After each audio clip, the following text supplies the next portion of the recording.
જિલ્લાના ડીસામાં પણ ધોધમાર વરસાદ વરસ્યો। ભારે વરસાદના કારણે ઠેર ઠેર વરસાદી પાણી ભરાયા। પાણી ભરાઈ જતા સ્થાનિકોને ભારે હાલાકીનો સામનો કરવાનો વારો આવી રહ્યો છે। બનાસકાંઠામાં વહેલી સવારથી જ વરસાદી માહોલ જામ્યો છે અને અનેક વિસ્તારોમાં ઠેર ઠેર વરસાદી પાણી ભરાઈ ગયા છે, જેના કારણે થઈને વાહન ચાલકોને ભારે હાલાકી પડી રહી છે। સાથે જ રાહદારીઓને પણ ઘૂંટણસમા પાણીમાંથી પસાર થવું મજબૂર બન્યા છે। વધુ માહિતી મેળવીએ સંવાદદાતા ભરત આપણી સાથે જોડાયા છે। ભરત, શું સ્થિતિ છે હાલ ડીસામાં જ્યારે 4 ઇંચ વરસાદ ખાબક્યો છે?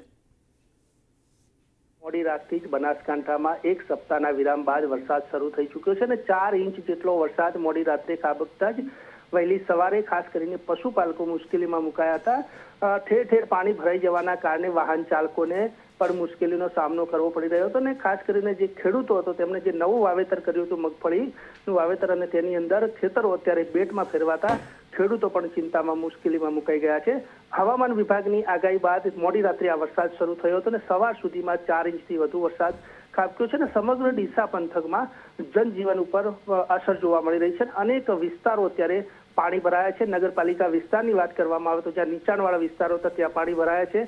નગરમાં જવાના જે રસ્તાઓ હતા ત્યાં પણ પાણી ભરાયા છે। ખાસ કરીને જે રાણપુર રોડ છે ત્યાં પાણી ભરાયેલા છે। કાંઠથી જે ડીસા જવાનો માર્ગ છે ત્યાં પણ પાણી ભરાયેલા છે। એટલે કે નાના વાહન ચાલકો અત્યારે પસાર થઈ શકે તેવી સ્થિતિ નથી ને નગરપાલિકાની ટીમ હાલ પાણીના નિકાલ માટેની વ્યવસ્થા કરી છે। ગામડાઓમાં પણ જે રસ્તાઓ બંધ થયા છે ત્યાં પણ ડિઝાસ્ટર મેનેજમેન્ટમાં જે ફરિયાદો આવે છે તે રીતે રસ્તાઓ ખુલ્લા કરવાની કામગીરી શરૂ કરવામાં આવી છે। જી જંખના। જી આભાર ભરત સમગ્ર માહિતી બદલ।